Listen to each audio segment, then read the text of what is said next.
Stunting merupakan kondisi di mana tinggi badan anak di bawah standar menurut usianya. Stunting merupakan salah satu indikator gagal tumbuh pada balita akibat kurangnya asupan gizi kronis pada periode 1000 hari kehidupan pertama atau saat anak berbentuk janin hingga berusia 23 bulan. Penanganan dan pencegahan stunting menjadi begitu penting karena Indonesia mencanangkan program Indonesia Emas 2045. Dan selain itu, berdasarkan hasil survei status gizi Indonesia menjelaskan bahwa tingkat prevalensi stunting Indonesia pada tahun 2021 sebesar 24,7% atau sebanyak 5,33 juta balita. Adapun 5 provinsi dengan tingkat prevalensi tinggi di Indonesia, yang pertama adalah Provinsi Nusa Tenggara Timur 37,8%, kemudian diikuti Sulawesi Barat 33,8%, Aceh 32,2%, Nusa Tenggara Barat 31,4%, dan Sulawesi Tenggara 30,2%.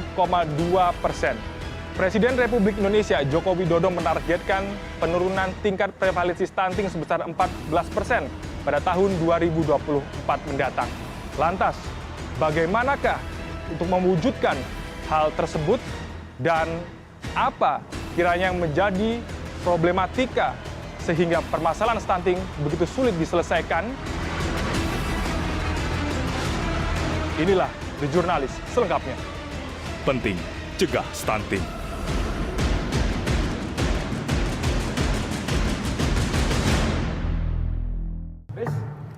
Pras. Alhamdulillah baik. Gimana? Jadi gini, ternyata ada hal menarik tentang penanganan stunting. Banyak sekali daerah yang mengalami kendala dalam menangani stunting tersebut. Oke, jadi kita tentukan provinsi mana nih yang mau kita jadikan lokasi liputan?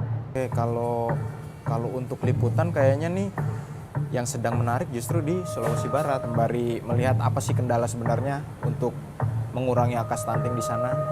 Mungkin kita bisa wawancara kepala dinas kesehatan masing-masing kabupaten deh. Di Kabupaten Majene dan Polewali Mandar tuh bisa. Itu paling tinggi ya di Sulawesi Barat ya. Kita Mungkin kayaknya perlu bikin profiling untuk anak yang kena stunting ini nggak sih? Betul, ibu hamil khususnya ya, karena kan penanganan stunting itu dilakukan sejak dini memang harusnya. Juga posyandu ya kalau ada ya. Betul. Kalau gitu kita langsung aja. Yuk.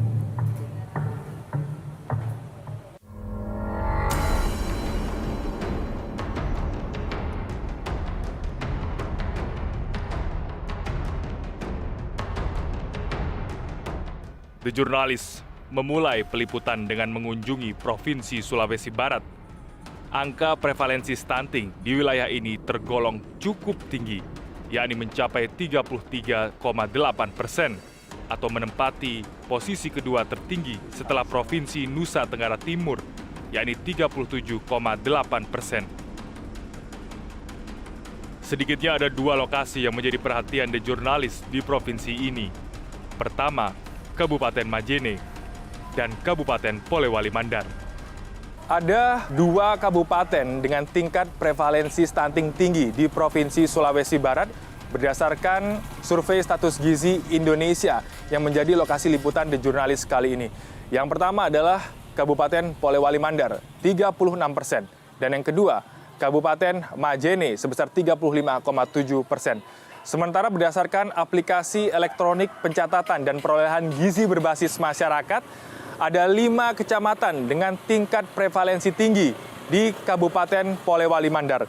Yang pertama adalah Kecamatan Bulo sebesar 41,3%, kemudian diikuti Kecamatan Limboro sebesar 39,5%, dan kemudian Kecamatan Matanga 36,1%, dan Kecamatan Tubi Taramanu sebesar 32,3%, dan yang terakhir adalah Kecamatan Andreapi sebesar 33,1%.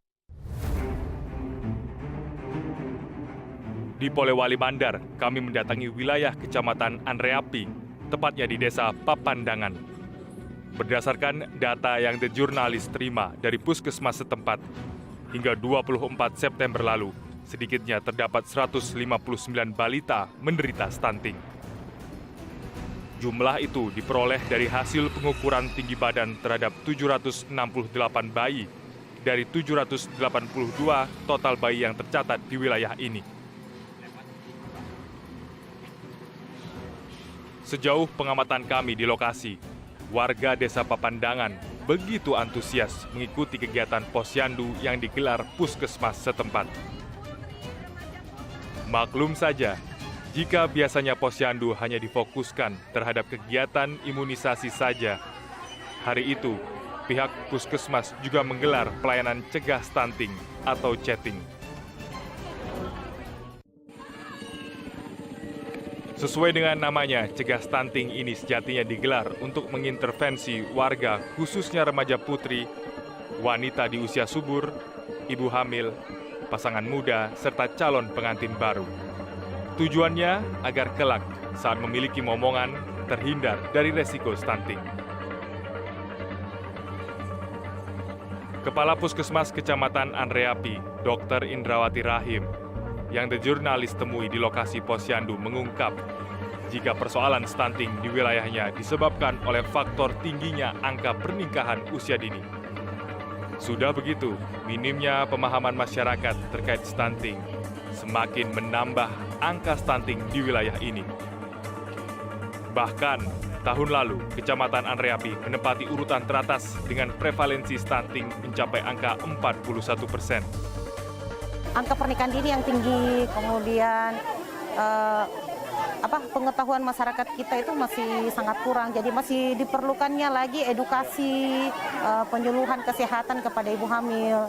Nah, untuk itu kita melakukan seperti ini, selain bertemu langsung dengan masyarakat, kita juga langsung melakukan edukasi kepada mereka. Dok, ini kalau misalnya sudah ada balita yang sudah dinyatakan stunting, itu kemudian treatment seperti apa, Bu, yang diberikan? Jadi pertama treatment dari segi kesehatan ya, dilakukan pemeriksaan, kemudian diberikan pengobatan apabila anak ini sakit, misalkan karena anak stunting itu biasanya lebih cenderung sakit. Kemudian yang kedua, dari pemerintah itu memberikan pemberian makanan tambahan berupa biskuit dan susu. Kemudian tapi itu hanya sekitar untuk 3 bulan. Kemudian dari desa semua desa yang ada di Kecamatan Andreapi itu menganggarkan pemberian makanan tambahan berupa susu, kemudian makanan lokal kepada anak-anak yang sudah dinyatakan stunting, bahkan kepada anak-anak yang dinyatakan gizi kurang.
Selama masa hamil, ini konsumsi gizi dan nutrisinya bagaimana? Diperhatikan nggak 4 sehat 5 sempurnanya? Enggak itu karena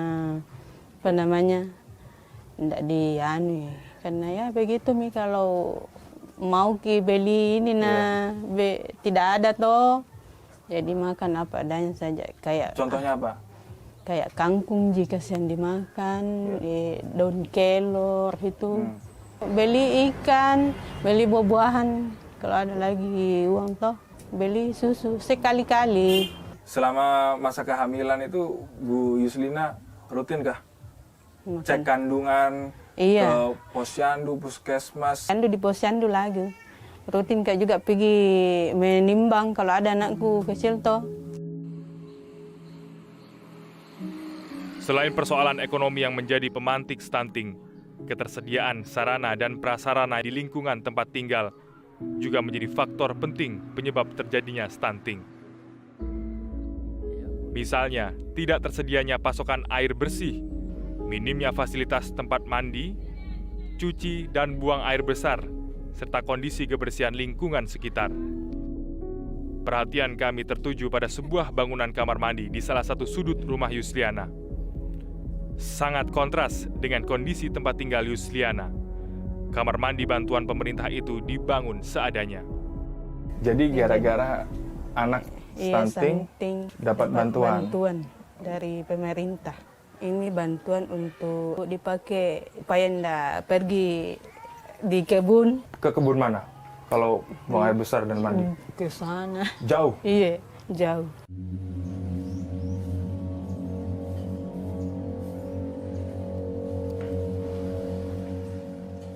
Setali tiga uang dengan nasib Yusliana, The Jurnalis juga menemui Murni yang tinggal di Dusun Baseang di Desa Dua Nampua.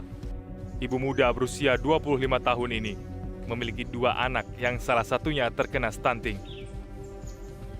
Kepada The Jurnalis, Murni bercerita jika dirinya menikah saat usianya 17 tahun karena orang tuanya tak mampu lagi membiayainya untuk tetap bersekolah.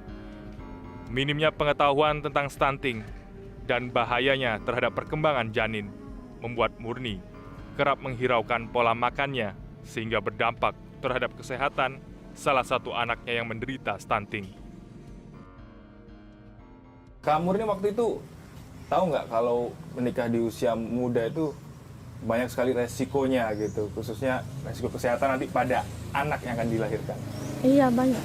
Karena kalau biasa kurang pikiran ke waktunya masih usia umur 17 tahun. Bagaimana pemenuhan gizi selama Kak Murni hamil tuh? Begitulah, jarang makan kan. Buah-buahan ada di nasi, bisa makan nasi, ikan. Kalau sayuran ya makan juga, cuma buah-buahan jarang. Kalau nutrisi lain misalnya kayak susu dan sebagainya? Iya, tapi sekarang enggak. Oke. Di lokasi kami juga mendapati kondisi sanitasi yang buruk dan minimnya ketersediaan air bersih untuk menopang kebutuhan kehidupan keluarga kecil ini. Boleh jadi kondisi ini pula yang menyebabkan mengapa angka stunting di wilayah ini masih begitu tinggi, karena minimnya perhatian masyarakat terhadap kebersihan lingkungan tempat tinggalnya.